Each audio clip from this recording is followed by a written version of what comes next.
Welcome to the webinar, Understanding the Vulnerability of People with Intellectual and Developmental Disabilities to Sexual Violence from a New Lens. My name is Nancy Fitzsimons, and I will be your instructor for this training.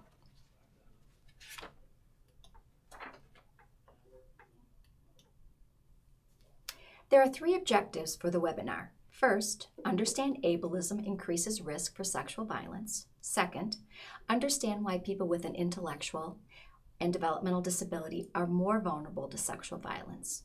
And third, identify barriers that perpetuate sexual violence. The webinar is broken into two parts.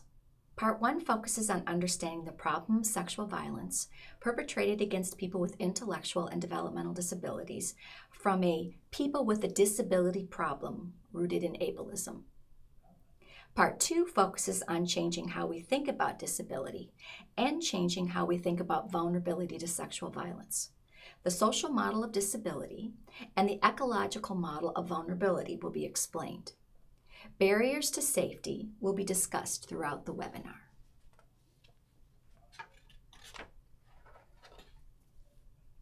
Part 1 of the webinar focuses on understanding the problem of sexual violence perpetrated against people with intellectual and developmental disabilities from a people with a disability problem rooted in ableism.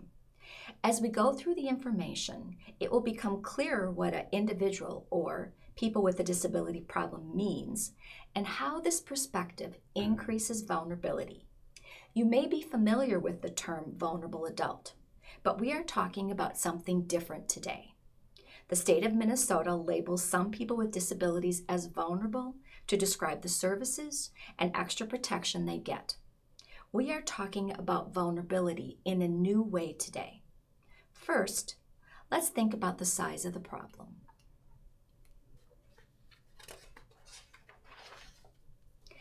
The National Crime Victimization Survey is really good research, and it is supported by many other smaller research studies conducted throughout the United States. Every year, the rate of violent victimization against people with disabilities was at least 2 times the rate for people without disabilities. The rate of serious violent crime, such as rape or sexual assault, robbery, and aggravated assault, was more than 3 times the rate for people without disabilities. And people with cognitive disabilities had the highest rates of violent crime victimization among all people with disabilities. The rate of violent victimization for men with cognitive disabilities was 3 times the rate for men without disabilities. And for women with cognitive disabilities, the rate was more than 5 times the rate for women without disabilities. These rates are likely even higher given that people live in institutional settings, like nursing homes, and are not included in the study. People who live in group homes, where many adults with intellectual and developmental disabilities live, are most likely underrepresented in these numbers.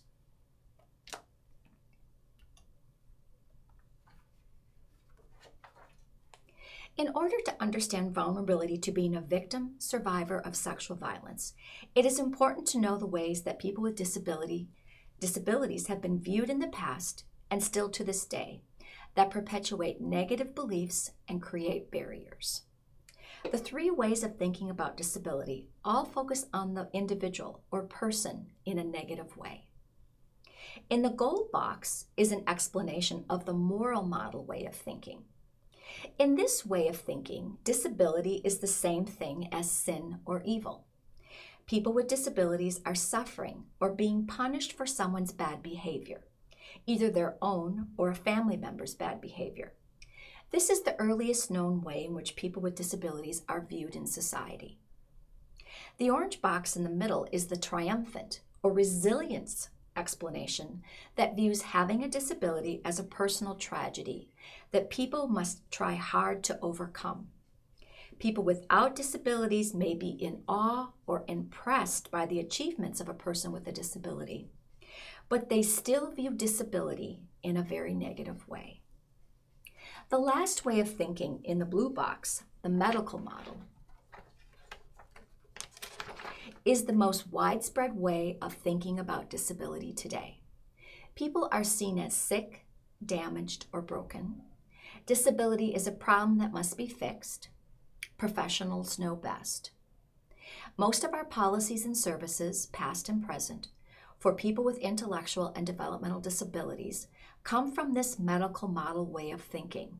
This includes the term vulnerable adult that I mentioned before. Many of the laws and protections the state has for people with disabilities are based on this medical model way of thinking. All three of the individual or person is the problem ways of thinking about disability are rooted in ableism. Ableism is discrimination against people with disabilities. Ableism begins with the belief that because people with disabilities are not typical of the non-disabled majority, they are inferior or not as worthy as others. There are many prejudicial beliefs and attitudes that contribute to ableism. Let's review some of the beliefs. The language may seem harsh, but that is because the beliefs and attitudes are harsh. They are very damaging and hurtful to people with intellectual and developmental disabilities. Always a child. People with intellectual and developmental disabilities are viewed and treated as children, regardless of their age. Someone to feel sorry for. People with intellectual and developmental disabilities are viewed as people who no one would envy, people who no one would want to be. Menace or threat to society. People with intellectual and developmental disabilities are seen as people to be feared and to be protected from. Sick and suffering. People with intellectual and developmental disabilities are seen as people who are sick and suffering, so they must be taken care of. They are not seen as people who can work and lead productive lives. They are expected to be passive recipients of treatment and services. A burden to society. The differences in brain and body functioning is seen as not normal, and their specialness requires accommodations that are costly to society. Incompetent or having no life skills. The assumption made about people with intellectual and developmental disabilities by others is that they are incompetent, and this view of incompetence is based upon non-disabled people's perception of disability. And finally, people are seen as freaks or oddities. People with intellectual and developmental disabilities are seen as spectacles to gawk at, to laugh at, to condemn, to bully, to make fun of.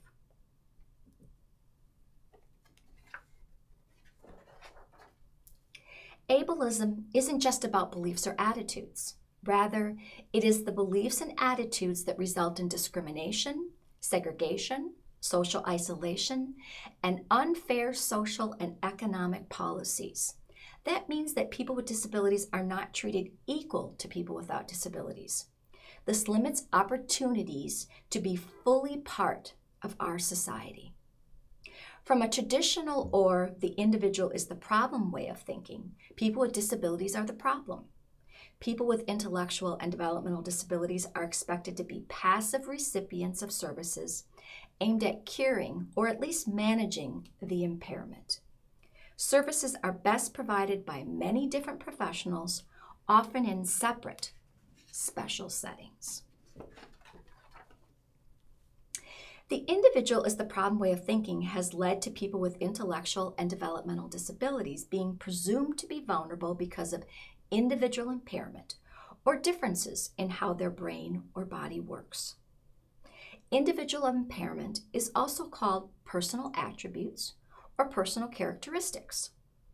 From this way of thinking, the vulnerability to sexual violence is because of personal characteristics such as needing help with activities of daily living, less able to assess risk, less able to physically defend against an attack, having impaired communication, having cognitive or thinking and learning deficits. This way of thinking about vulnerability holds the person responsible for their own victimization.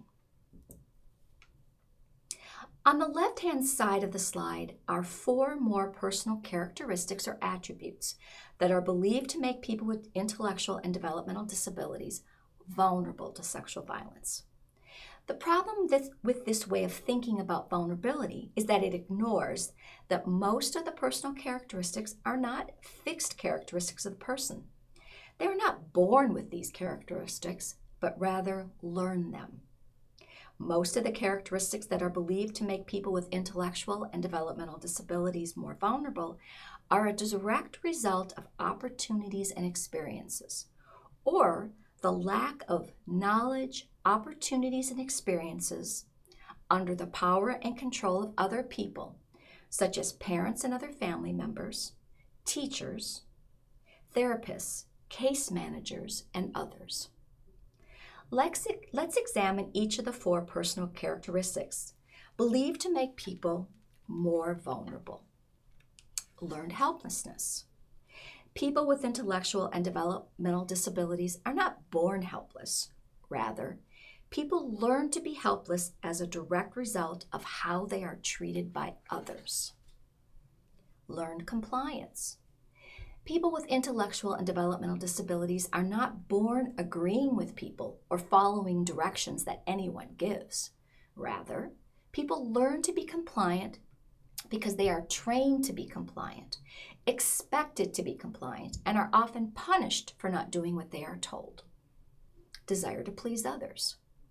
People with intellectual and developmental disabilities may be more compliant out of a desire to please others because they want to be included, accepted, and liked by others in a society that often excludes and belittles them. Underdeveloped personal boundaries. People with intellectual and developmental disabilities may not have a sense of personal boundaries because their personal boundaries are repeatedly being broken by others. All of these reasons for increased vulnerability and others occur in relationship with other people, in the places where they live, work, play, and worship. Furthermore, none of these personal characteristics are the cause of sexual violence. Perpetrators of sexual violence are the cause and must be held accountable.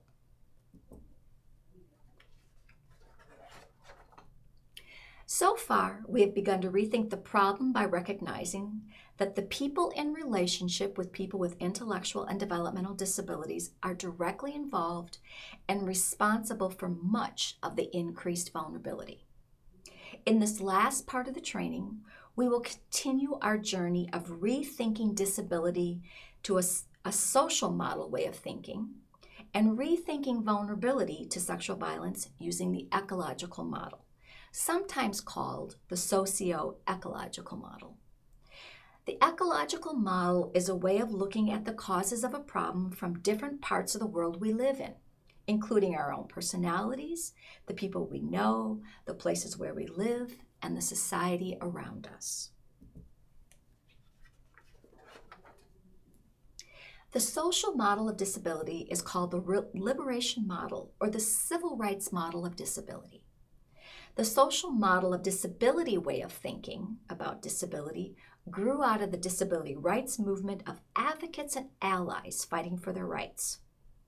As the picture in the bright green shows, from the social model way of thinking, the disadvantage of disability is not differences in how the brain or body works. Rather, it is societal barriers, whether physical, programs, policies, or attitudes, that have the biggest impact for people with disabilities.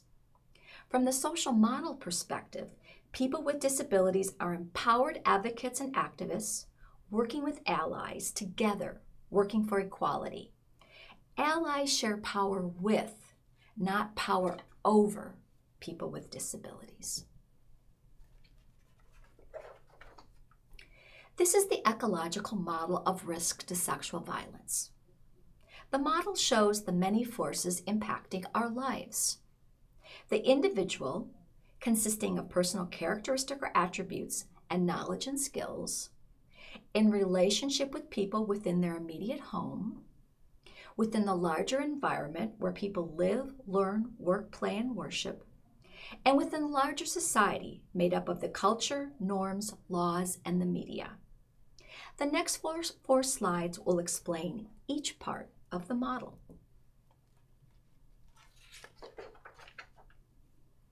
In the middle of the picture is the ecological model of risk to sexual violence. We are going to examine the very center of the picture that focuses on the individual.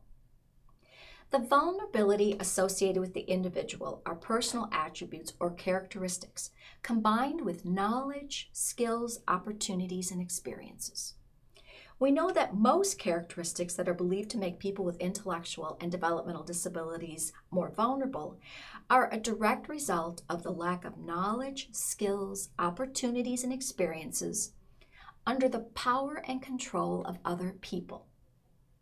Risk reduction related knowledge and skills can help people with an intellectual and developmental disability reduce their own risk of vulnerability to sexual violence. This is known as creating a ring of safer. The ring of safer shows what a comprehensive approach to risk reduction would look like. Written in blue are the three main ways to empower people to reduce their own risk. Sex education includes information about body parts and functioning, distinguishing sexual behaviors from personal care, and sexual intercourse and other sexual behaviors. Relationships includes information about characteristics of healthy, mutually respectful relationships, information about boundaries, consent, assertiveness, and communication skills.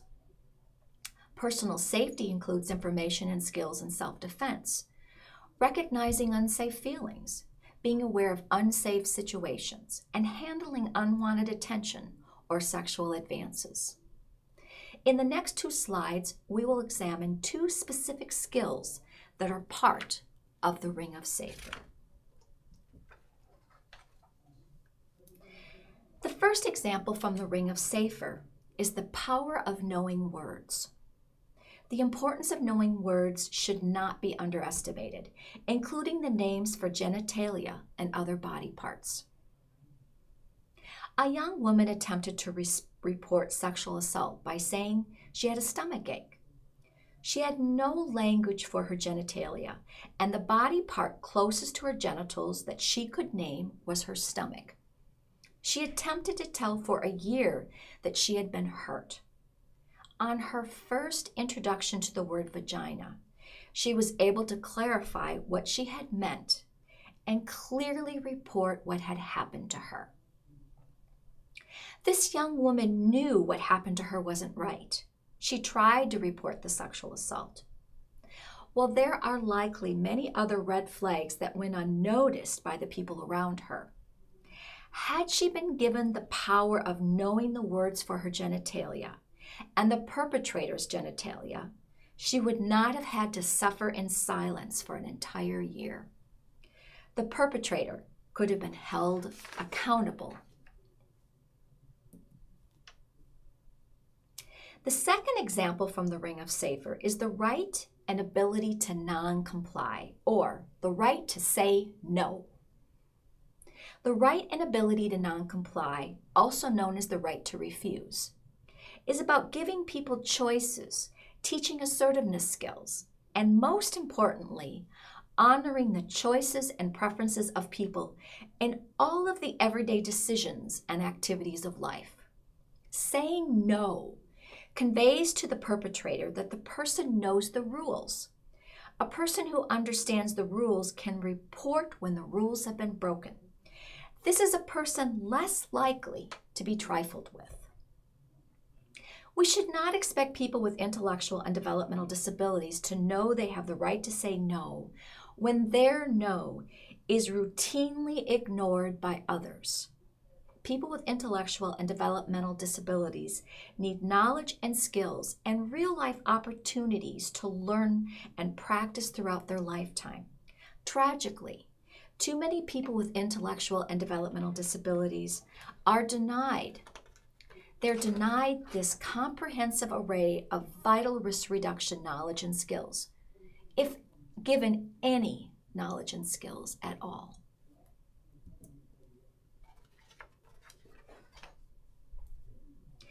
Refer to your copy of the Caregiver of People with Disabilities Power and Control Wheel for this slide. This slide is about relationships. This includes relationships with all people in someone's social network, including other people in the home and people we know where we learn, work, play, and worship. The picture is the caregiver of people with disabilities power and control wheel. The wheel shows what a relationship between people with intellectual and developmental disabilities and other people in their lives, including family members and people paid to provide support, looks like when it is based upon power and control over people with disabilities. People with intellectual and developmental disabilities are more vulnerable to physical and sexual violence when other people in their lives use the power and control tactics of intimidation, emotional abuse, isolation, minimizing pain or abuse, justifying abuse as necessary or part of behavioral management, and blaming the disability for the abuse, withholding, misusing, or delaying needed supports, economic abuse like stealing or controlling the person's money, coercion and threats, and caregiver privilege, including treating the person like a child, denying privacy, denying opportunities for learning and growth, and ignoring the person's preferences, wishes, and choices in favor of their own.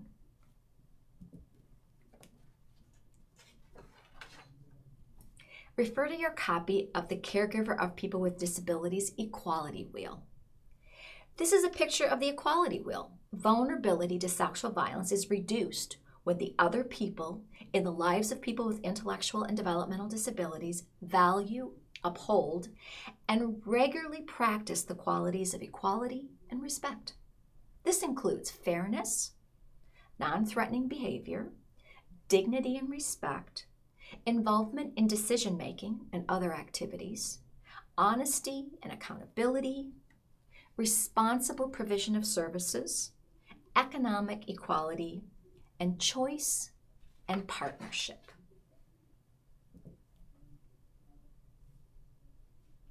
The blue arrow is pointing to the environment ring of the ecological model that focuses on environment-based barriers that add to vulnerability.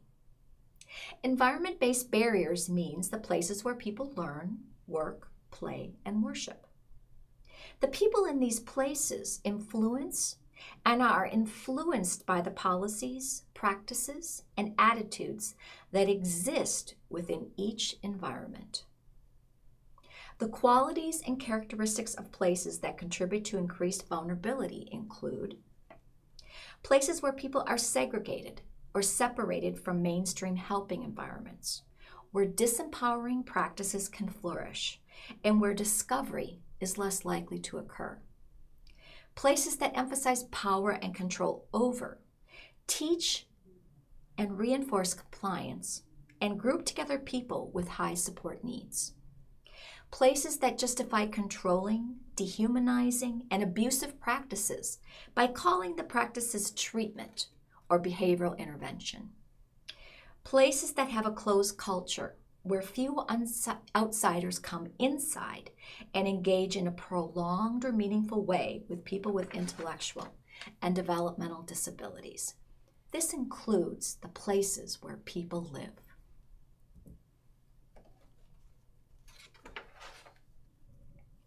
The outermost ring of the ecological model, the blue ring, focuses on society and culture-based barriers that contribute to vulnerability.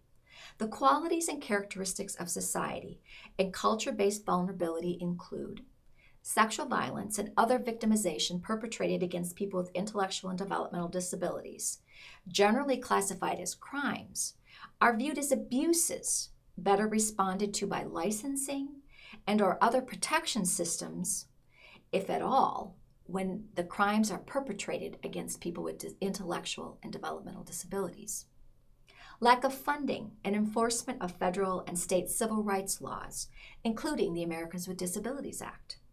Laws, policies, and practices that favor and support institutional and segregated systems of education, work, housing, and services, and that track people into special rather than inclusive services and systems.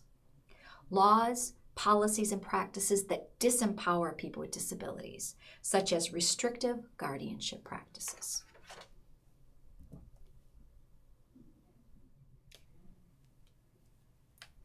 It should be clear to you by now that the individual is the problem. Way of thinking about disability and vulnerability is the real problem. However, in case you are still a little unclear, let's walk through an example. On the slide, you see 5 rings that make up the ecological model of risk of sexual violence. The smallest ring in the middle with the dashed lines represents the personal attributes or characteristics of the individual. In our example, the person is a woman. Let's call her Mary. Mary has an intellectual disability resulting in a mild cognitive impairment based upon intelligence testing. This means that with the right educational opportunities, accommodation, and supports, Mary has a lot of human potential. The next ring, the pink ring, represents the knowledge, skills, and opportunities given or not given to Mary. Because Mary has lived a very sheltered and protected life, she has very little knowledge and skills in ways to reduce her risk.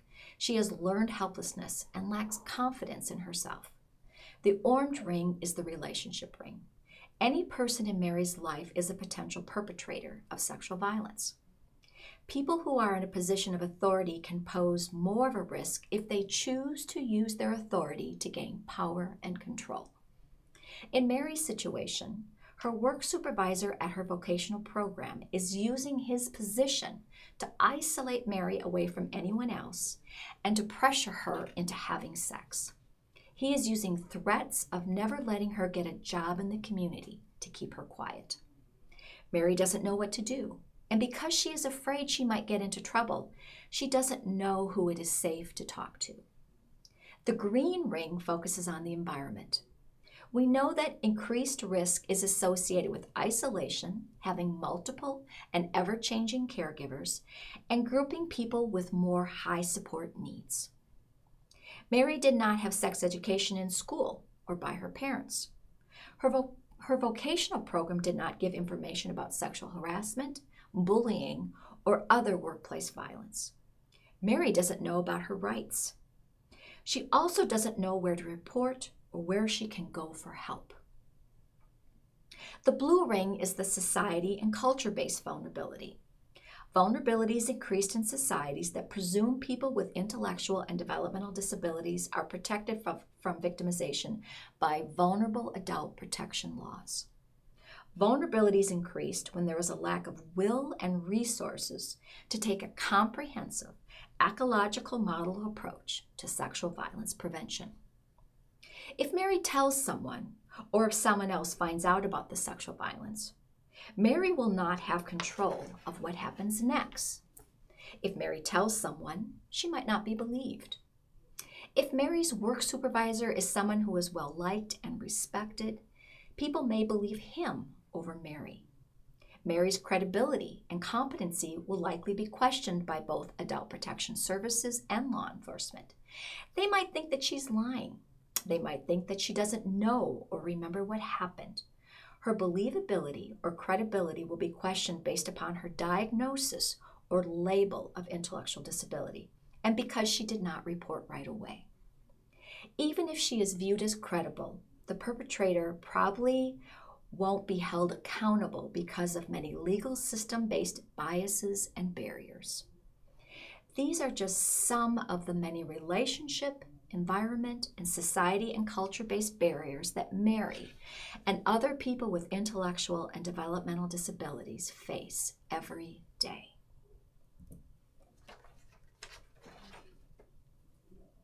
The ultimate goal of this webinar is to provide you with a new lens for understanding disability and for understanding vulnerability to sexual violence. When we understand vulnerability from the socio-ecological model, we rightfully change our focus away from the person is the problem way of thinking to understanding vulnerability as a combination of the individual's personal attributes and knowledge and skills in relationship with people within their immediate home environment, within the larger environment where people live, learn, work, play, and worship, and within the larger society.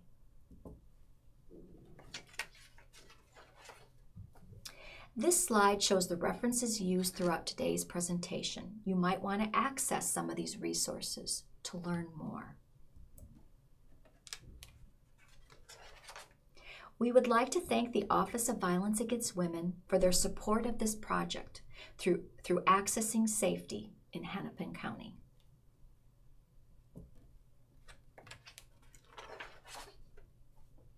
This training is part of a comprehensive plan to improve how the ARC of Greater Twin Cities and the Sexual Violence Center support victim survivors with intellectual and developmental disabilities. On this slide is the vision of accessing of safety in Hennepin County.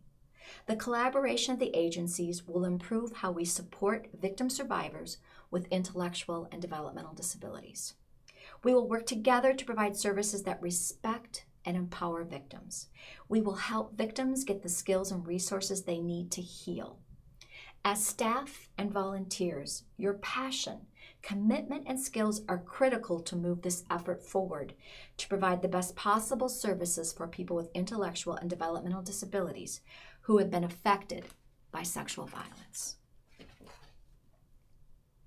Let me leave you with one final thought. Progress is impossible without change, and those who cannot change their minds cannot change anything. The ARC of Greater Twin Cities and the Sexual Violence Center are making changes to better support people with intellectual and developmental disabilities who experience sexual violence, but change cannot happen without you. I encourage you to rethink disability and vulnerability in your work.